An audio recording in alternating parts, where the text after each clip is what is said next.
तपाईहरु स्क्रिन देख्नु भएको छ नि अहिले त? हजुर।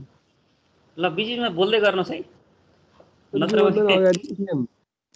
र ठीक छ त्यहाँ जाउँला। ल यसमा मैले सामान्य ब्याकग्राउन्ड बान्दै थिएँ यसको लागि। रिग्रेसन भनेको एउटा भेरिएबल दियो भने अर्को भेरिएबल कति हुन्छ भनेर गेस गर्ने लाइन थियो खास कन्क्लुजनमा। भनेको अर्थ मानौ अब तपाईको इन्भेस्टमेन्ट र प्रॉफिट दुईटा भेरिएबल बनायो भने अब कति इन्भेस्ट गर्यो भने कति प्रॉफिट होला त, त्यसको लागि त एउटा इक्वेसन त चाहियो नि। हो त्यो त्यही अनुसार के हुन्छ, एउटा भेरिएबल दिँदाखेरि एउटा भेरिएबल निकाल्न सहयोग गर्ने इक्वेसनलाई अर्थात् त्यसलाई स्ट्याटिस्टिकल मोडल भन्छ।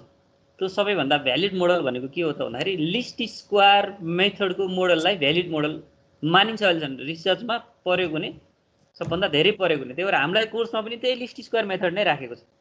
त्यसमा एउटा सिम्पल रिग्रेसन जुन हामी पहिले पढेका थियौँ, पहिले पढेको भनेको हामी ब्याचलर फर्स्टमा अथवा उता बीबीए थर्ड सेमेस्टरमा पढेको के हो भन्दा regression equation between two variable अर्थात् regression equation of X and Y र वाई एन्ड एक्स, यो दुईटा पढेका थियौँ। हो यो दुईवटा कसरी निकालिन्थ्यो त लिस्ट स्क्वायर मेथड अन्तर्गत भने लिस्ट स्क्वायर मेथडबाट निकाल्ने रिग्रेसन इक्वेसन यो दोस्रो स्लाइडमा हेरौँ। हो यही लिस्ट स्क्वायर मेथड म बताउँदै थिएँ। ल हेर्नुहोस् त, y equal to A plus b x भनेको स्ट्रेट लाइन हो अरे, जुन y equal to A plus बीएक्समा ए र बी त कन्स्ट्यान्ट हुन् नि, ए र बी का भ्यालु कति हुन् थाहा छैन। त्यो ए र बी का भ्यालु निकाल्नलाई हामीलाई सहयोग केले गर्छ अरे भने एउटा equation summation y equal to n a plus b summation x भन्ने इक्वेसन, अनि अर्को equation summation x y is equal to a summation x plus b summation x square भन्ने, यो दुईवटा इक्वेसनको सहयोगबाट ए र बी निकालिसके पछाडि यो ए र बी को भ्यालु यहाँ लगेर राख्यौँ भने यो आउने मोडललाई हामी के भन्दा रहेछौँ, रिग्रेसन मोडल भन्दा रहेछौँ। त regression equation of y and x, यो एक्स दिएको बेलामा वाई प्रिडिक्ट गर्ने इक्वेसन यसरी यो रुलले दिन्छ। किन भन्दा अब तपाईको एक्स र वाई त विभिन्न डाटाहरू हुन सक्छन्, जस्तो डाटा छ त्यही अनुसारको मोडल आउने भयो क्या। जस्तो एक्स वाई फरक पर्दा बित्तिकै summation x summation y summation x square summation x y फरक हुन्छ, त्यही अनुसारको ए र बी आउँछ। अनि तपाईँ यहाँ लगेर राख्नुभयो भने हरेक जस्तो सुकै डाटाको पनि यसले स्ट्याटिस्टिकल मोडल दिन्छ। तपाईले एक्स दियो भने वाई निकाल्ने मोडल यो स्ट्याटिस्टिकल मोडल जसलाई regression equation of y and x भनिन्छ। यो हामीले पहिले पढेर आएका थियौँ। अब यो भने जस्तै जस्तो वाई एन्ड एक्स भन्ने ठाउँमा एक्स एन्ड वाई भए फरक हुन्छ। मैले योभन्दा अगाडि एउटा इक्जाम्पल दिएको थिएँ तपाईँलाई, जस्तो मेरो र प्रधानमन्त्रीको रिलेसन अथवा प्रधानमन्त्रीको र मेरो रिलेसन फरक हुन सक्छ क्या। जस्तो मैले प्रधानमन्त्रीको हरेक एक्टिभिटी हरेक दिन बिहान उठेँ भने प्रमुख न्युज नै प्रधानमन्त्रीकै गरेको एक्टिभिटीबाट हुन्छ, मैले चिनिराखेको हुन्छु। अब तर प्रधानमन्त्रीले मेरो एक्टिभिटी त केही पनि थाहा हुँदैन नि, भनेपछि हेर्ने नजर फरक हुँदो रहेछ। वाई एन्ड एक्स भन्नु र एक्स एन्ड वाई भनेको फरक भएछ। त्यसकारण अब यही अनुसार हामी बुझ्नु पर्यो। रिग्रेसन इक्वेसनको त्यो प्रिडिक्ट गर्ने बेलामा रिग्रेसन मोडल अनुसार फरक पर्दछ। अब कुनको प्रिडिक्ट कुन भेरिएबल हामी गेस गर्दैछौँ त्यसलाई फरक पार्दो रहेछ। अब गेस गर्नको लागि सुरुकै के अरे स्लाइडमा हामी लेखेका थियौँ, जस्तो कसरी गेस गर्ने भन्दाखेरि when we predict the value of y then we use the regression equation of y and x। यदि y को भ्यालु गेस गर्नु पर्यो भने कुन इक्वेसनमा गएर गेस गर्ने भन्दाखेरि regression equation of y and x। y guess गर्नलाई त x दिनु पर्यो नि, x दिएको बेलामा y एन्ड x नै प्रयोग गर भन्दो रहेछ। त्यस्तै अब x को भ्यालु प्रिडिक्ट गर्नको लागि y त दिएको हुनु पर्यो, त्यसैले y दिएको बेलामा regression equation of x on y नै प्रयोग गर्नु भन्दो रहेछ। यहाँ एकजना कसैको थोरै डिस्टर्ब आएको छ, म्युट गरिदिनु होला।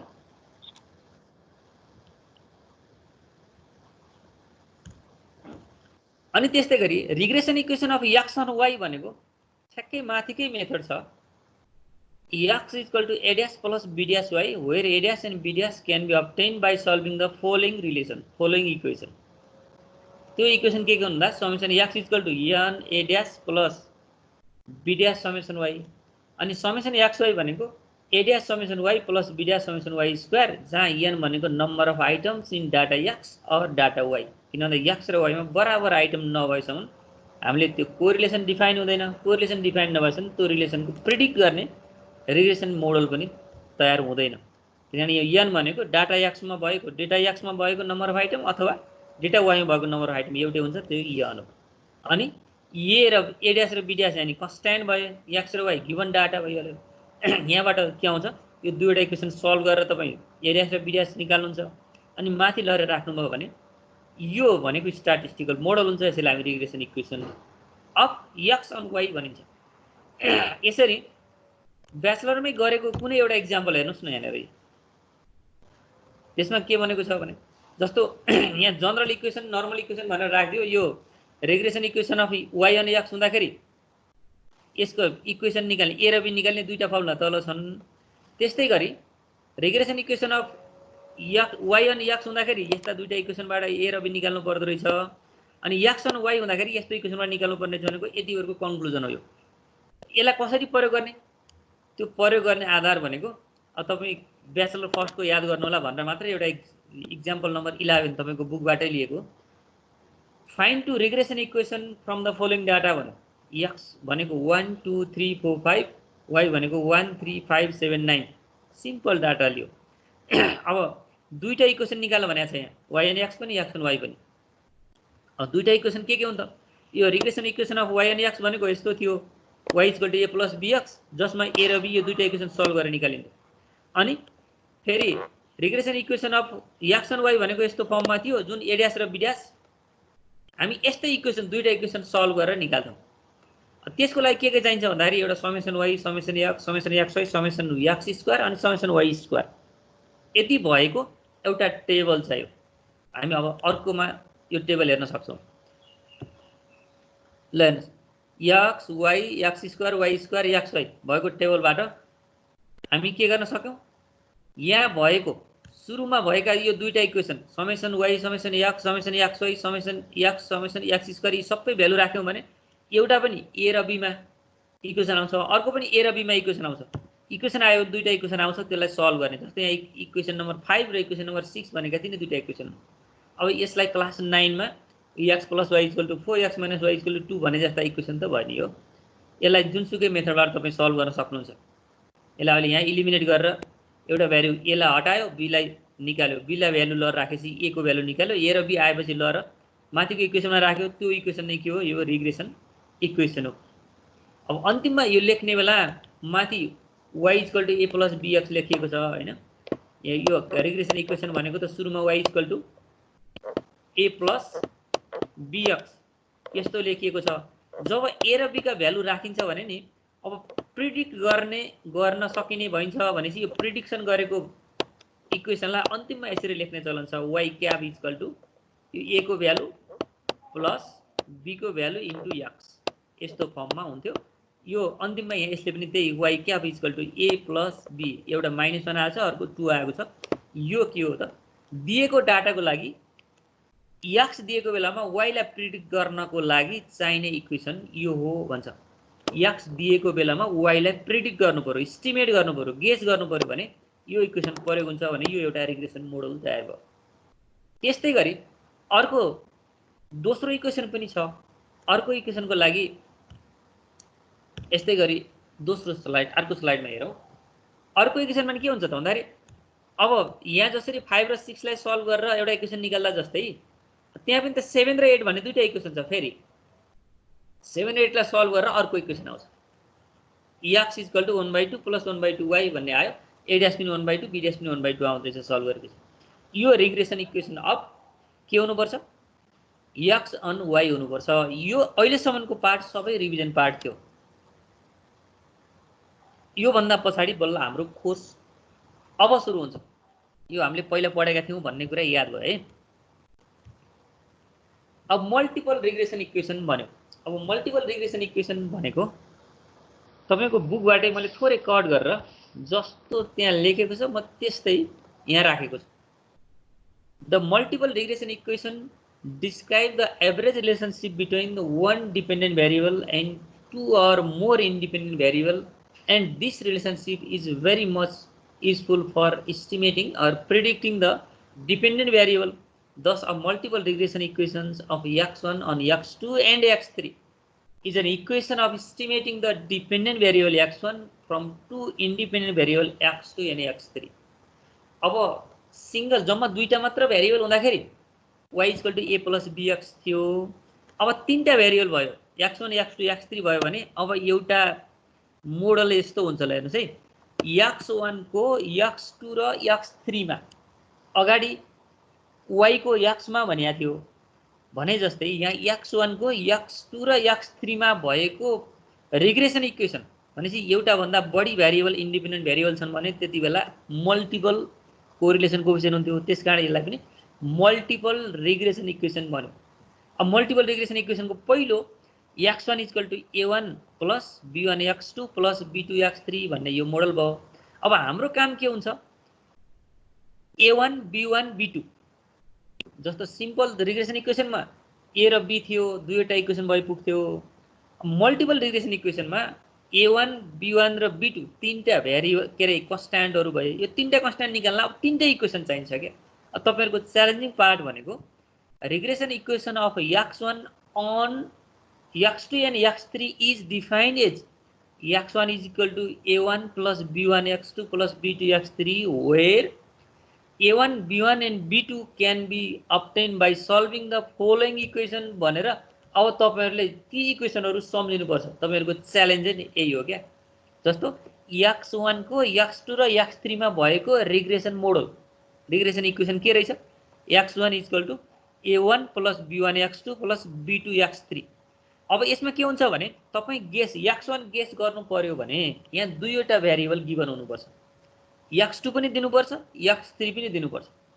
तर a1 a2 a3 a1 b1 b2 भनेर यो कसरी निकाल्ने भन्दाखेरि हामीलाई रिलेसन यो लिस्ट स्क्वायर मेथडले डिफाइन गरेको रिलेसन छ, हामी त्यही सम्झेर अगाडि जान्छौं। त्यसो भने यस्तो स्ट्रक्चर चाहिँ तपाईले याद गर्नु पर्यो, x1 = a1 + b1 x2 + b2 x3। यो के हो, एउटा regression equation of x1 on x2 and x3 जहाँ जस्तो a1 b1 and b2 कसरी निकाल्ने त, त्यो निकाल्नको लागि यो तीनवटा इक्वेसन तपाई याद गर्नै पर्छ। यो निकाल्नको लागि तपाईहरु एउटा स्ट्रक्चर सम्झाउन, अरुमा चाहिँ यस्तै स्ट्रक्चरमा चेन्ज गर्नुहुन्छ। जस्तो यो इक्वेसन भएको होला x1 = a1 + b1 x2 + b2 x3 भन्ने रिग्रेसन इक्वेसन भएको बेलामा a1 b1 र b2 कसरी निकाल्ने त, त्यसको लागि हामीलाई चाहिने इक्वेसन यिनीहरु हुन्। Summation x1 = na1 + b1 summation x2 + b2 summation x3 एउटा इक्वेसन। त्यस्तै गरी अर्को equation summation x1 x2 = a1 summation x2 + b1 summation x2 को square + b2 summation x2 x3 यो अर्को इक्वेसन। त्यस्तै अर्को इक्वेसन समेसन x1 x3 अनि a1 summation x3 + b1 summation x2 x3 + b2 summation x3 को स्क्वायर। हेर्नुस् है, तपाईहरुको लागि अब च्यालेन्जिङ पार्ट भनेकै यही हो। एउटा तपाईहरु याद नगरेछन् हामी अगाडि बढ्नै सक्दैनौं। अहिले त तपाईहरु क्लासमा हुनुहुन्छ नि?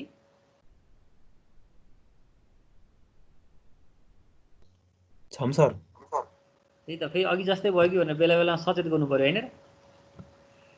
ल तपाईहरुको च्यालेन्जिङ पार्ट थाहा पाउनु भयो?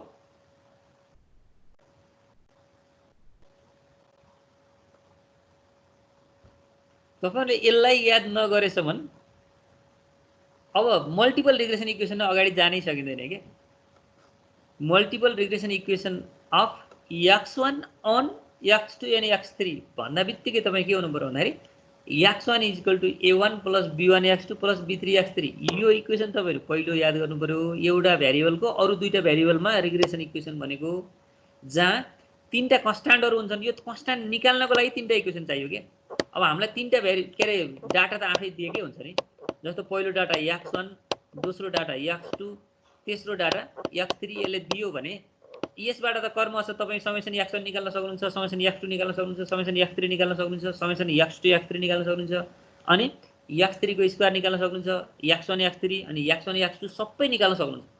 त्यो लगेर यहाँ राख्दै गर्दाखेरि n भनेको number of item in x1 और x2 और x3 जुन कुनैमा नि नम्बर अफ आइटम बराबर हुन्छ, स्मल n भइहाल्यो। अब यहाँ बाँकी रहेको त के हुन्छ, a1 b1 र b2 मात्रै रह्यो सबैमा। त्यसो भने तीनवटा भेरिएबल, तीनवटा इक्वेसन तपाईहरुलाई क्लास 12 मा पढाएको थियो नि, तीनवटा भेरिएबल तीनवटा इक्वेसन भएको बेला सल्भ गर्नलाई तपाईलाई एउटा क्रामर्स रुल भन्ने पनि थियो, 2x + 3y + 4z = 5 अनि x - y - z = 1। त्यस्तै गरी 2x + -y + z = 7 भन्ने तीनटा इक्वेसन दियो भने त्यसलाई सल्भ गर्न जान्नु भएको थियो के, क्लास 12 मै सक्षम हुनु भएको थियो यो कुरो गर्नलाई।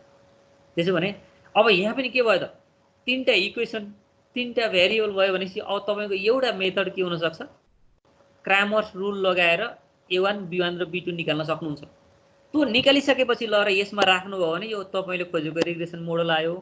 त्यो रिग्रेसन मोडल भित्र अब x2 र x3 दिएको बेलामा x1 गेस गर्न भन्छ, अन्तिममा x2 र x3 यति हुँदा x1 यति हुन्छ भनेर तपाई प्रेडिक्ट गर्नुहुन्छ। त्यही भएर पहिलो काम त के भयो, तपाईले यो इक्वेसन सम्झने, यो इक्वेसन भित्रका कन्स्ट्यान्टहरु निकाल्नलाई तीनवटा इक्वेसनहरु चाहिन्छन्। यो तीनवटा इक्वेसनहरु यिनीहरु हुन्।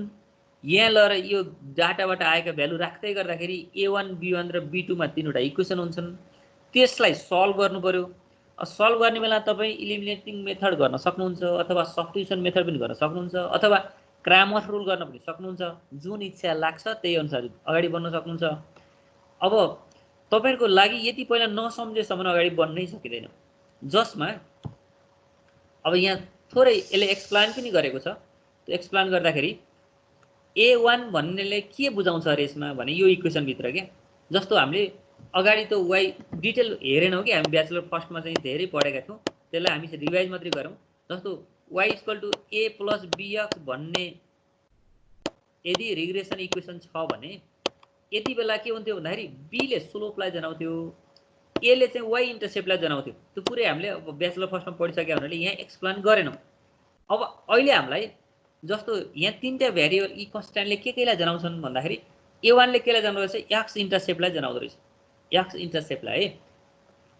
अनि b1 ले केलाई जनाउँदो रहेछ, partial regression coefficient of x1 on x2 when x3 hold constant. b1 ले केलाई जनाउँदो रहेछ भन्दा x3 लाई कन्स्ट्यान्ट सम्झेको बेलामा यो b1 ले पार्शियल कोरिलेसन कोएफिसिएन्ट के अरे regression partial regression coefficient of x1 on x2, x1 को x2 मा भएको पार्शियल रिग्रेसन कोएफिसिएन्ट भन्ने जनाउँछ अरे x3 कन्स्ट्यान्ट सोचेको बेलामा। त्यस्तै गरी b2 ले केलाई जनाउँछ भन्दाखेरि अब x2 लाई कन्स्ट्यान्ट सोचेको बेलामा partial correlation coefficient of x1 on x3 भन्ने जनाउँछ। यो यसको मिनिङहरु a1 b1 र b2 ले केसलाई जनाउँछ, a1 ले इन्टरसेप्टलाई जनाउँदो रहेछ है। अब यसलाई इन्टरसेप्ट पनि के को इन्टरसेप्ट, अब यहाँ त y इन्टरसेप्ट x इन्टरसेप्ट भन्न मिलेन। यो इन्टरसेप्ट के को इन्टरसेप्ट भन्दा लेफ्ट तिर जुन भेरिएबल छ त्यही त्यसैको इन्टरसेप्ट। यहाँ x1 लेफ्ट तिर भएको हुनाले x1 इन्टरसेप्ट भन्नु पर्यो। अब x2 भएको भए x2 इन्टरसेप्ट भन्दियो, x3 भएको भए x3 इन्टरसेप्ट भनेपछि लेफ्ट तिर जुन भेरिएबल छ अथवा जुन भेरिएबल डिपेन्डेन्ट हो, लेफ्ट तिर भएको डिपेन्डेन्ट भेरिएबल हुन्थ्यो नि, यो x2 र x3 यहाँ इन्डिपेन्डेन्ट छन्, x1 चाहिँ डिपेन्डेन्ट छ, x2 र x3 मा डिपेन्ड गरेको भेरिएबल, त्यही भएर डिपेन्डेन्ट भेरिएबलको इन्टरसेप्ट रहेछ। अनि b1 र b2 के रहेछ, पार्शियल रिग्रेसन कोएफिसिएन्ट भन्ने हुँदो रहेछ। b1 भन्यो भने x1 on x2 को रिग्रेसन कोएफिसिएन्ट भयो, b2 भन्यो भने x1 on x3। यसरी यसलाई यसको सिम्बल मात्र, यो त्यति धेरै प्रयोग चाहिँ नहोला। अब धेरै प्रयोग हुने भनेका यिनी तीनवटै इक्वेसनहरु हुन्।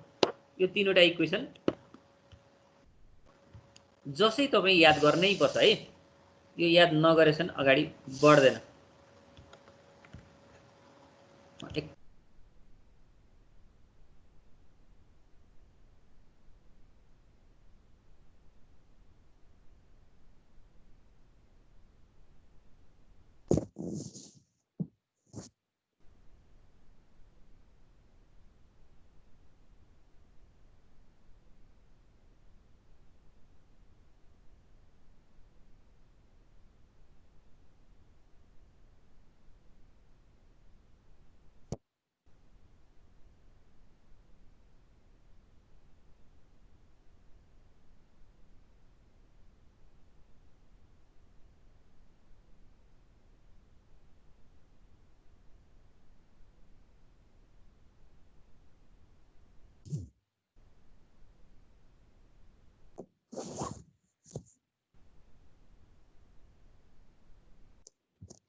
सरको नेट फेरि प्रब्लममा आयो भन्नुभएछ सरले। अब अरू बाँकी भोलि गर्ने भन्नुभयो। आज त क्लास पनि सकिने टाइम भयो उता सरले